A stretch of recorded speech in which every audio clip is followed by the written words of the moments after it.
Jadi pangkalnya adalah sekularisme. Sekuler itu bukan orang yang tidak mengakui Tuhan. Sekuler adalah orang yang percaya bahwa urusan dunia ini termasuk negara, hukum dan seterusnya itu jangan dikait-kaitkan dengan urusan Tuhan. Ini sangat tidak masuk akal sebenarnya kalau kita memahami Islam seperti yang kita omongkan tadi.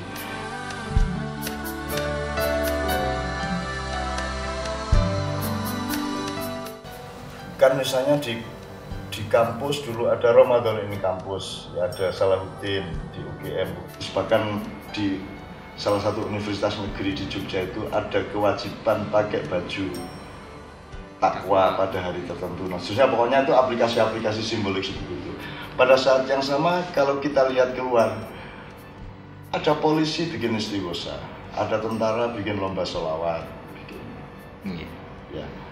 Ada rektor yang sergap menginisiatifi sholat jamaah. Jadi ini kan bisa dilihat sebagai paradoks, bisa juga dilihat sebagai cara Allah menolong.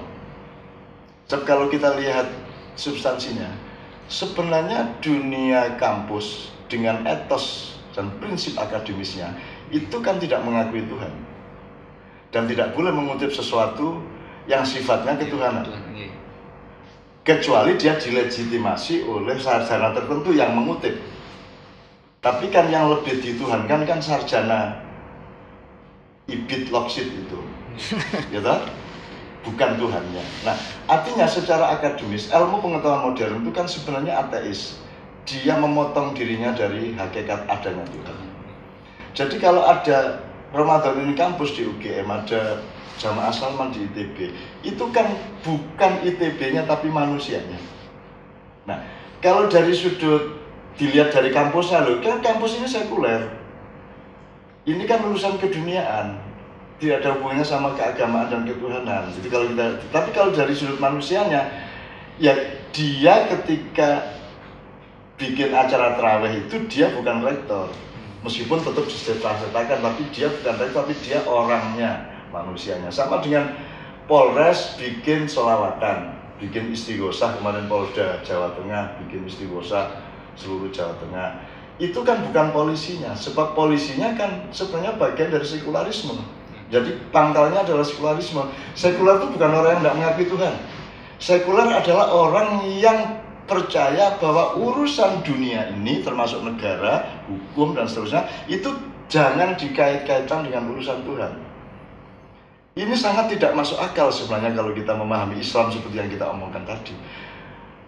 Karena bagaimanapun wong sepatunya polisi itu berasal dari kulit binatangnya bikinan Tuhan, gitu kan? Semua, tidak ada satupun di mana Tuhan tidak bisa ditemukan perannya. Tidak ada satu debu di mana Tuhan bisa ditolak kehadirannya. Teman-teman yang sangat alim, yang sangat khusyuk, yang sangat berpakaian seperti Rasulullah, seperti Khulafaur Rasyidin, cara berpikirnya mereka sekuler. Karena kalau urusan pesawat bukan urusan agama. Kalau urusan mall bukan urusan agama.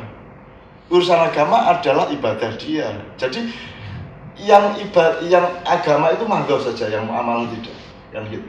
Maka mereka tidak merasa keberatan untuk melakukan kezaliman atau kebatilan di wilayah muamalah. Kalau perlu saya merampok asal untuk kepentingan Islam boleh, kan begitu. Jadi ini yang namanya sekuler. Sekuler itu adalah pemisahan yang sangat ketat antara yang mereka sebut urusan agama dan urusan politik atau keduniaan. Gitu.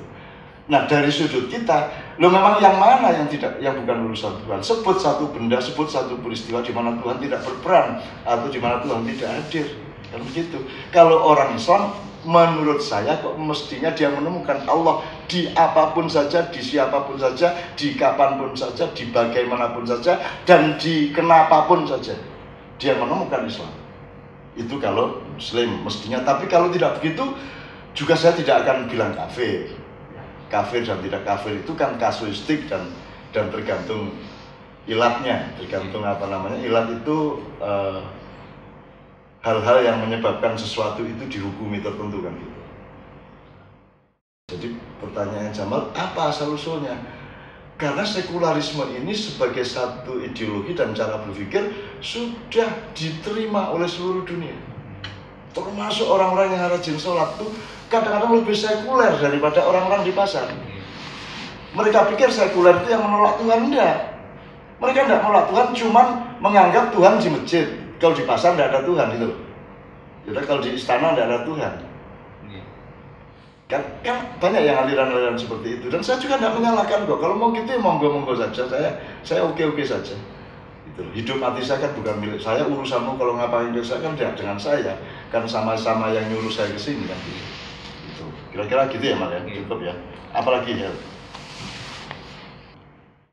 Kalau melihat keadaan umat Islam Indonesia sekarang ini, Mbah, ada yang gontok-gontokan, baik itu karena orientasi politik atau pilkada, atau mungkin juga karena furu'iyah, amaliyah, ibadah dan lain sebagainya.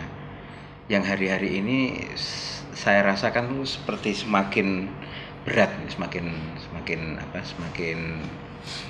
kompleks itu. Kadang-kadang saya membayangkan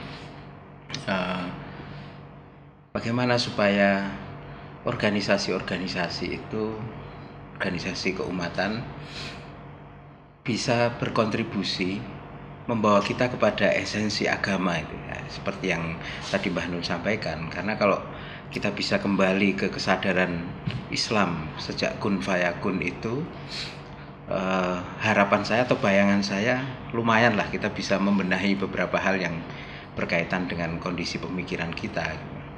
Sekaligus juga ini kita perlu belajar menurut saya, bagaimana kita di dalam mengimplementasikan Islam yang secara esensial sudah kita pahami sedemikian rupa itu, pagar-pagarnya itu apa sih?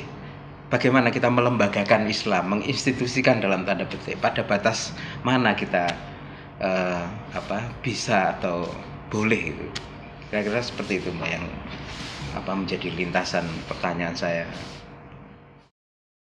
Ya, kita ingat beberapa rumus ya. Yang pertama, ada beda dan jarak dan mungkin arah tujuan dari tiga hal. Yang pertama, materialisme, di mana primer yang dicapainya adalah kejayaan, kemenangan, kekayaan, dan lain sebagainya yang sifatnya dunia. Nomor dua, kemanusiaan. Kemanusiaan itu masih belum ada Tuhan nih, seakan-akan.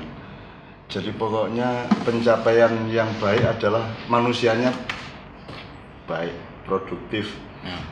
Manusianya produktif sebagai manusia, artinya dia ikut memelihara kenikmatan bermasyarakat, ikut memelihara keakraban, kerjasama, kasih sayang, dan seterusnya. Itu namanya kemanusiaan. Kalau selama ini kan ada istilah SDM. SDM itu sumber daya manusia, sebenarnya itu rekrutmen manusia ke dalam industri.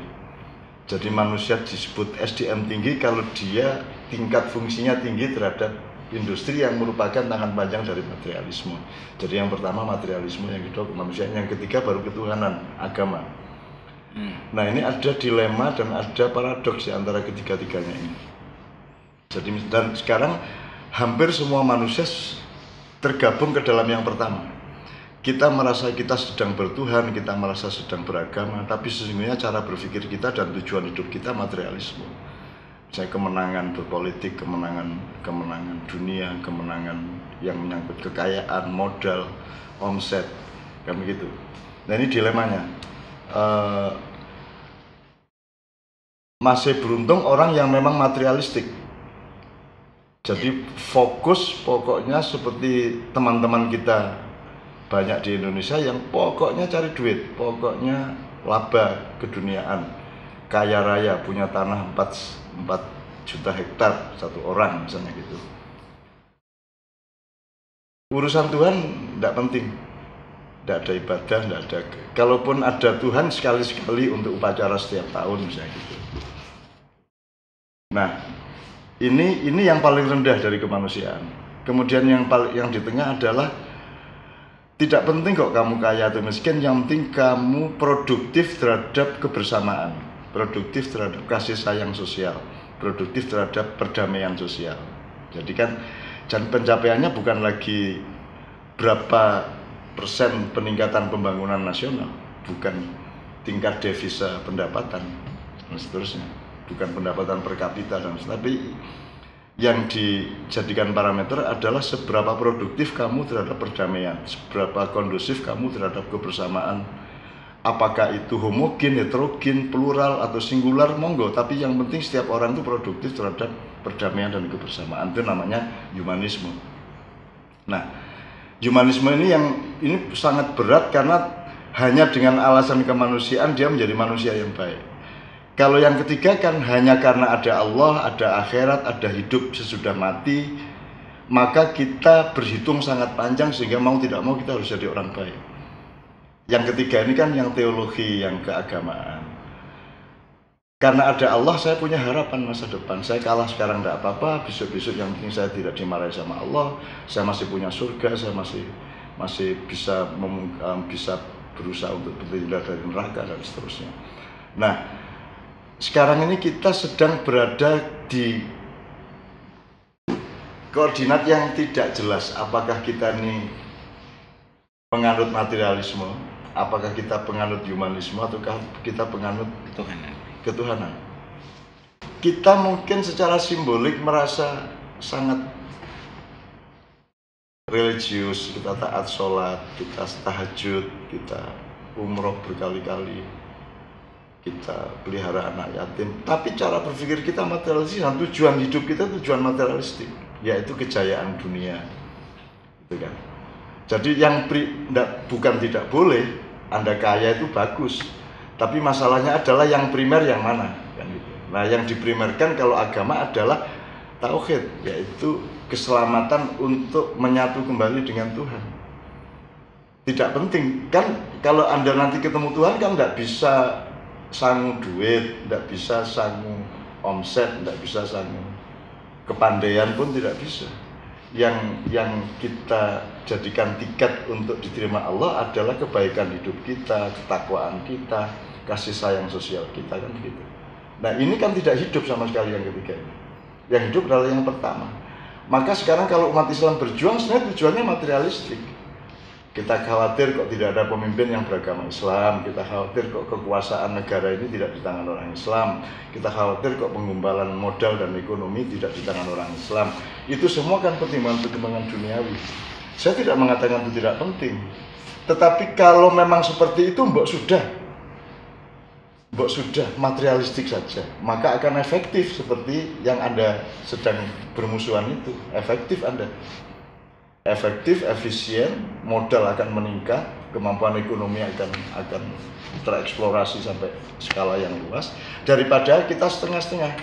Jadi gampangannya, kalau memang Anda beragama dan Anda berpihak kepada Tuhan dan tujuan hidup adalah diridhoi Tuhan, maka yang nomor satu adalah yang penting Anda punya kekuatan untuk tidak dianiaya siapa-siapa.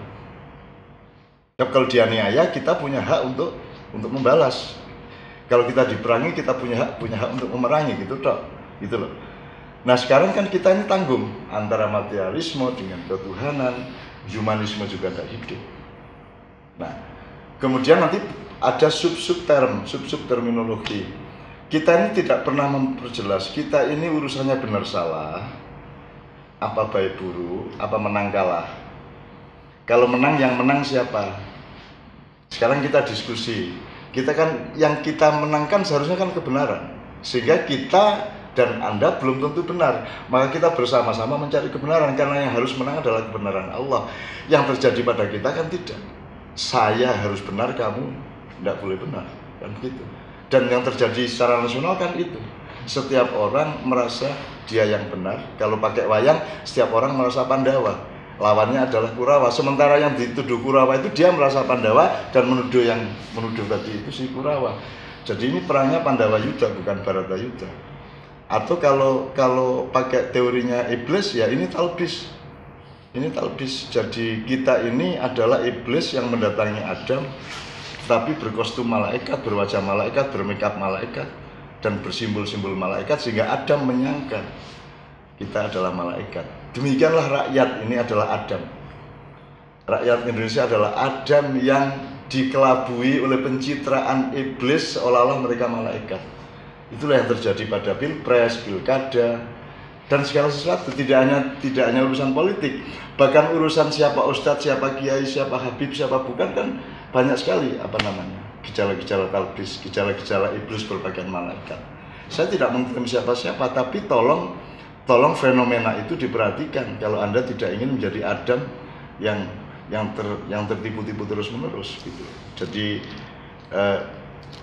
kesimpulan saya adalah kalau kita memang menomorsatukan Allah, kalau kita berdiri betul ittaqullaha haqqa tuqatih, itu otomatis Allah yang akan ikut bekerja. Sebagaimana Allah tetap mendetakkan jantung kita tanpa kita ikut merekayasa apa-apa, darah tetap mengalir, makan tinggal makan, nanti dibagi kalorinya, proteinnya oleh malaikat. Jadi kita ini beragama tapi tidak percaya bahwa Allah bekerja, tidak percaya bahwa Allah berperan, kan gitu. Kita tuduh Allah tidak ngapa-ngapain, sehingga kita harus cari duit sendiri, kita harus cari kejayaan sendiri. Kita tidak punya silaturahmi dan kerjasama dengan Allah. Padahal Allah fa'alul lima yurid. Allah maha mengerjakan apa yang Dia kehendaki. Masalahnya tinggal bagaimana kita melakukan modulasi dan adaptasi terhadap kehendak Allah. Dan kehendak Allah pasti lebih baik daripada kehendak kita, termasuk strateginya, timelinenya, taktiknya, segala macam pasti jauh lebih baik. Nah, kita kan tidak. Allah yang selalu melalui doa-doa kita, istighosah kita suruh Allah mengabulkan dan menyesuaikan kehendaknya sesuai dengan kehendak kita. Kalau saya dan Anda semua orang maknya kan tidak ada masalah. Tidak ada masalah itu artinya, kita memang tidak ingin berkuasa, kita memang tidak ingin kaya, kita tidak ingin. Kalau kita kaya itu bonus dari Allah, gitu kan? Kita bikin acara-acara dan komunitas-komunitas tanpa pengorganisasian normal sebagaimana orang lain, tanpa modal, tapi semua jalan dengan sangat baik. Karena Allah bekerja, para malaikat bekerja, dan makhluk-makhluk lain yang juga bertetangga dengan kita di Indonesia ikut bekerja.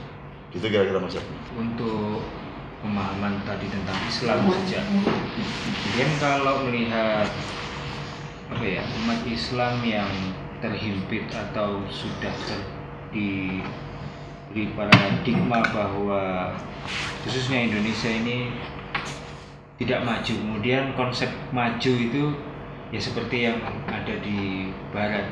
Konsep yang pertama, ya, materialisme itu tadi. Itu aja belum tentu berhasil. Nah, ini gimana caranya untuk, karena sudah terlanjur seperti ini, kira-kira modulasi atau kunci-kunci seperti apa nih untuk bisa?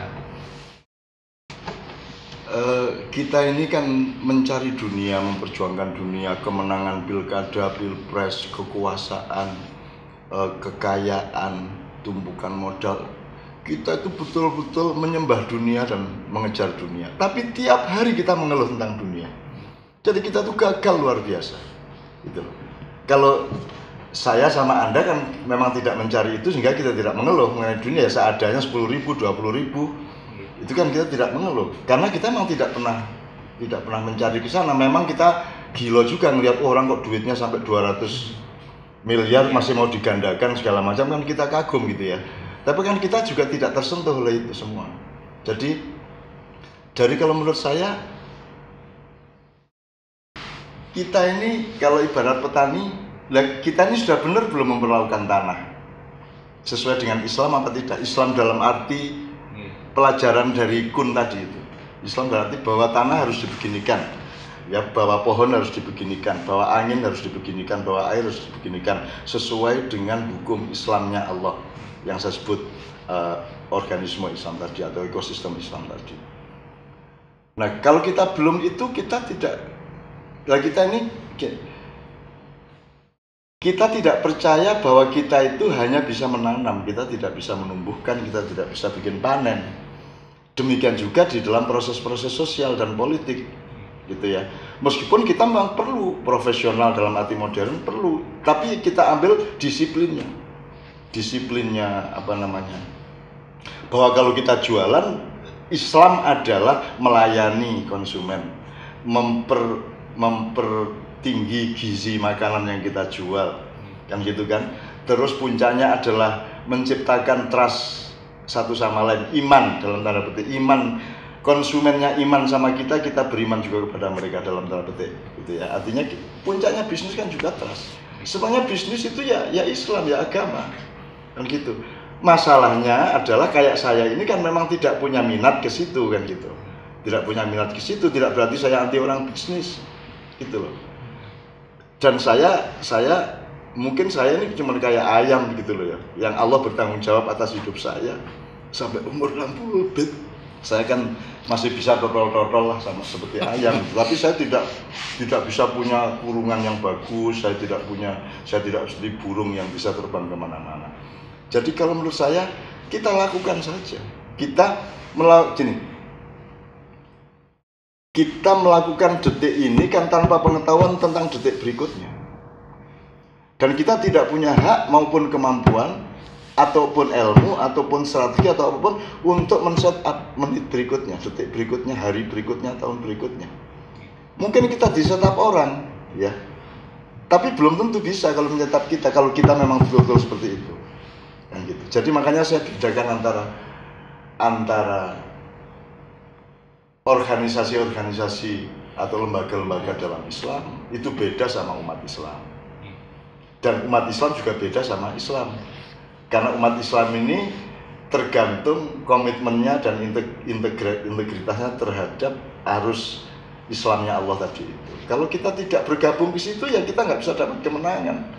Apalagi yang disebut kemenangan kalau untuk orang yang beragama dan bertuhan kan bukan di dunia. Ini kan babak penyisian. Saya alhamdulillah kok babak penyisian aja saya tidak pernah kalah kok. Dan saya juga tidak ingin menang lawan siapa-siapa. Ini baru babak penyisian. Itu pun lumayan ini kalau melihat yang kita lakukan ini agak lumayan. Ntar kalau masuk perempat final, masuk semifinal, masuk final, dengan bekal yang sekarang kita tidak ikut mencuri, tidak ikut merampok, tidak ikut menganiaya, tidak ikut bohong, tidak ikut segala macam. Kita itu tidak saja dapat pahala, apalagi iya gitu kan. Kita tuh tidak ikut apa-apa itu dapat pahala. Karena apa? Ya kita tidur sementara teman kita mencuri, korupsi, menipu orang, ya melakukan pencitraan, melakukan talbis, melakukan kemunafikan, kita tidur. Masih lebih baik kita tidur. Jadi an-naumu khairun minal amal. Yang amal yang kayak begitu kan gitu. Jadi lumayan.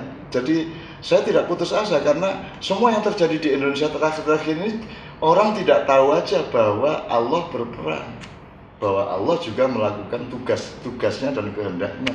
Dan Allah mengatakan, wahai manusia, kamu punya kehendak dan aku punya kehendak, tapi kamu harus tahu bahwa yang berlaku kehendakku. Terlanjur sekuler itu tadi. Ya. Jadi nggak sadar. Ya nggak sadar karena tidak menemukan Tuhan di dalam peristiwa-peristiwa yang dia alaminya. Terus karena orang pertimbangannya materialistik, maka ketika ada orang korupsi, yang dia eman-eman, yang dia sayang adalah kok barang dicuri, bukan kok manusia mencuri. Gitu.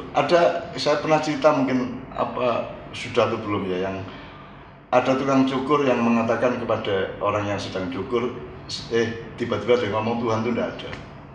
Loh, kok bisa bilang gitu? Itu lihat tuh, korban perang di Syria, di mana-mana orang menderita, orang miskin, orang korupsi segitu banyak, dibiarkan rakyat begitu banyak, manusia, anak kecil, ibu-ibu semua pada menderita. Kalau ada Tuhan tidak mungkin dibiarkan menderita, gitu ya. Ini langsung bisa dibantah sebenarnya. Ya, penderitaan itu tidak bisa diukur berdasarkan satu babak. Mungkin kalau sekarang saya dibunuh orang, itu adalah awal dari kebahagiaan akhirat saya, kan bisa. Jadi parameter mengenai bahagia bagaimana, parameter mengenai celaka bagaimana kan beda.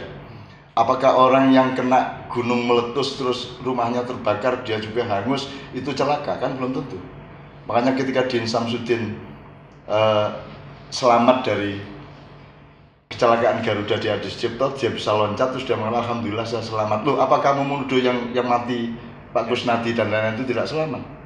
Apa parameter mengenai selamat? Nah ini di sini bedanya parameter materialisme dengan parameter ketuhanan. Yang materialisme ini temporer, relatif, yang ketuhanan ini bako abadi dan babaknya sangat panjang.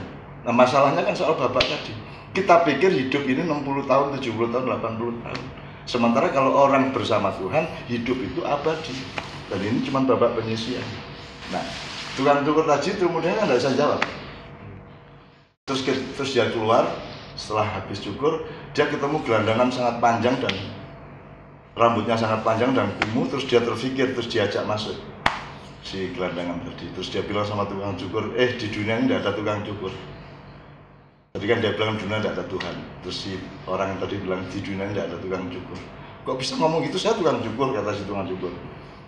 Kalau ada tukang cukur, rambut dia mesti agak rapi lah. Masa rambutnya kayak gini. Terus si tukang cukur bilang, dia tidak datang ke saya. Dia tidak minta dicukur rambutnya. Nah, itu yang saya omongkan sama Anda juga. Karena mereka tidak datang kepada Tuhan, maka Tuhan tidak menolong mereka juga. Orang yang merasa menderita di dunia tidak datang ke Tuhan. Kan gitu. Sekarang ini orang selawatan, orang maulidan, orang istighosa, Polri ikut istighosa, Tolak al-Badru diterjemahkan Basuki Cahaya Purnama, segala macam. Itu bukan datang ke Tuhan, sedang mengeksploitasi Tuhan.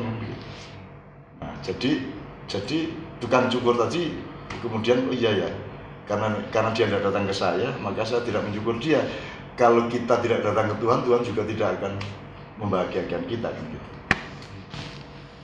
Dulu sekali Mbah Nun pernah menyampaikan atau berpesan kepada kami gitu ya, bahwa alamatmu di dunia ini harus jelas. Begitu juga alamat dunia di dalam dirimu itu juga harus jelas. Sekarang saya membayangkan dunia kita yang bergoyang, yang gaduh, yang riuh dan lain sebagainya. Dalam konteks kita menjaga agar kesadaran kita itu tetap bisa datang kepada Tuhan seperti tadi yang Mbak Nun sampaikan, itu kira-kira bagaimana? Apakah alamat itu sesuatu yang statis ataukah dinamis, ataukah bagaimana mengukurnya dalam konteks agama sejak kun sampai bagaimana kita melaksanakannya atau mengimplementasikannya? Karena kita ini sangat terdidik untuk berpikir materialistik dan materialisme, maka kita selalu padat-padat terminologi kita. Ini bumi, sana langit, itu kan materi. Padahal untuk pemahaman materi saja, ini bumi bagian dari langit, kan begitu. Ini dunia, sana akhirat. Padahal dunia ini bagian dari akhirat, kan begitu. Jadi kita ini tidak berpikir materi saja secara fisika. Itu begini itu terus menerus dia. Makanya Anda jangan kaget kalau ada sebuah ruangan kecil 1 kali 1 meter, itu ada sebuah kota dari sebuah makhluk yang tetangga kita. Bagi kita cuma 1 meter, bagi tetangga kita itu sebuah kota besar dengan listrik, dengan bangunan gedung seterusnya. Karena secara fisika sebenarnya ada dinamika dan relativitas sedemikian rupa yang orang fisika pasti bisa menjelaskannya. Nah, alamat kita di dunia itu pasti bukan alamat fisik. Alamat fisik ya terserah dapatnya kos di mana. Tapi alamat yang dinamis tiap hari harus kita cari dan kita pastikan, kita verifikasi, kita recheck kembali bahwa ini adalah titik di sebuah jalur di mana saya tidak kehilangan jalan menuju tempat saya kembali. Itu juga jangan berpikir materialistik, tapi kontekstual. Berpikir konteks, berpikir nilai. Jadi kalau saya memberi tukang parkir saya lebih 2-3 kali lipat, itu saya merasa berada di tengah jalan Shirathul Mustaqim yang paling presisi gitu. Tapi kalau saya mungkin sekedarnya memberi uang standar, mungkin saya di jalan tapi agak di pinggir-pinggir gitu. Ngerti nggak? Itu yang saya maksud. Jadi setiap uang yang kita keluarkan, setiap ide yang kita ekspresikan, setiap perilaku yang kita putuskan, setiap program yang kita laksanakan, apapun saja itu kita hitung kalau bisa ada di tengah-tengah Shirathul Mustaqim itu. Nah itu caranya menghitung adalah ketepatan terhadap tauhid, ketepatan terhadap Allah. Karena di situ ada gradasinya, ada tingkat-tingkatnya, ada level-levelnya juga. Jadi misalnya bedanya benar, kemudian benar dan baik lebih tinggi lagi, benar, baik dan mulia lebih tinggi lagi. Misalnya iman itu landasannya, kemudian Islam itu programnya, kemudian ihsan adalah inisiatif otentiknya. Jadi ihsan itu adalah Anda bersedekah atau Anda melakukan pengabdian ekstra kepada Tuhan, tapi tidak karena disuruh Tuhan, tapi karena kita sendiri yang punya semangat untuk menemukan presisi terhadap tauhid itu. Tentu saja omongan kita ini ditertawakan oleh para kapitalis, ditertawakan oleh para materialis, tidak ada masalah juga. Karena memang andaikan hidup kita itu hanya untuk ditertawakan mereka juga tidak apa-apa, tidak ada masalah gitu. Karena tidak hanya sekarang juga hidup ini. Dan saya juga kalau menertawakan sangat banyak yang saya tertawakan, tapi saya tidak pernah mau mengizinkan diri saya menertawakan siapapun, karena itu akan mengurangi presisi saya di tengah jalan Shirathul Mustaqim tadi. Apalagi sekarang ini Shirathul Mustaqimnya itu kecil luar biasa, serambut dibelah 7 kalau bahasa klasiknya. Kita ini dikit keliru jatuh ke jurang, Demikianlah keadaan Indonesia sekarang. Karena kita sudah terbiasa melanggar pinggiran jalan ini yang disebut riba. Riba itu kan misalnya di sini kok di sini. Mestinya 1 meter kok 1 meter 10 cm kan gitu. Nah, kita terbiasa oleh sistem dan budaya serta mekanisme politik di mana kita melakukan riba. Nah, kita bertahan untuk tidak ikut riba. Bahwa kita nanti mengurusi sesuatu apa loh? Kalau kita tidak menguasai masalah, tidak menguasai keadaan, tidak menguasai peta, kan kita tetap akan ditindas. Saya tidak pernah mengalami itu. Saya tidak pernah mengalami penindasan terhadap diri saya. Saya ditindas tapi saya tidak tertindas. Yang saya alami justru sebaliknya toh. Semua yang kepepet akan datang ke saya juga. Gitu. Dan sekarang sudah sampai hampir puncak. Dan itu saya alami. Tanpa saya punya kekuatan apa-apa, tanpa saya pernah membangun apa-apa secara keduniaan. Secara materi saya sangat melongso kalau mau ngomong dari sudut itu, sangat melongso. Tapi buktinya Allah menempatkan kita pada makom. Nah, terakhir pertanyaan soal makom tadi, alamat kita tadi kan makomat ya. Itu ya kita tiap hari melakukan penyesuaian terhadap Allah sendiri kasih garis di mana. Sebab yang disebut profesionalisme adalah ketika Anda mampu menjalankan sesuai dengan desain Anda. Tapi kan desain kita ini kan tidak ada artinya apa-apa dibanding desain jangka panjang kholidina fiha abada. Kecuali kalau Anda pikir Anda mati selesai masalah. Ya kita kan tidak bisa bolos. Kita kan tidak bisa menghindar. Gitu. Gus Dur aja yang agak bisa menghindar, sampai hari ini belum ditanya sama malaikat. Karena katanya kalau setelah sekian puluh meter si pelayat itu pergi, baru malaikat nanya dia lah. Gus Dur tidak pernah sepi agamnya, yang layak, yang ziarah, sehingga malaikat tidak pernah punya kesempatan untuk menanya Gus Dur masih magang sampai hari ini, belum jelas neraka dan surganya. Kata Gus Dur sendiri menurut entus gitu ya, menurut dalam entus. Wallahu alam, ini juga bukan sesuatu yang benar atau salah, ini cara menjelaskan sesuatu. Harap tahu bahwa kita tidak mampu menjamin apapun pada diri kita dan pada hidup kita. Posisi manusia itu posisi berharap, posisi berdoa, posisi memohon kepada Allah. Jadi kalau mudah-mudahan Allah itu tidak memperkenankan kita untuk minggir melakukan riba dari garis lurus, dari garis presisi Shirathul Mustaqim itu. Dan itu hanya Tuhan yang bisa. Kita sendiri kan miring-miring tidak karu-karuan, berusaha tegak tapi tetap miring-miring. Nah, mudah-mudahan semua yang kita omongkan ini sebenarnya bagian dari kasih sayang Allah untuk mengembalikan seluruh bangsa Indonesia dan umat Islam ke tengah-tengah Shirathul Mustaqim tadi.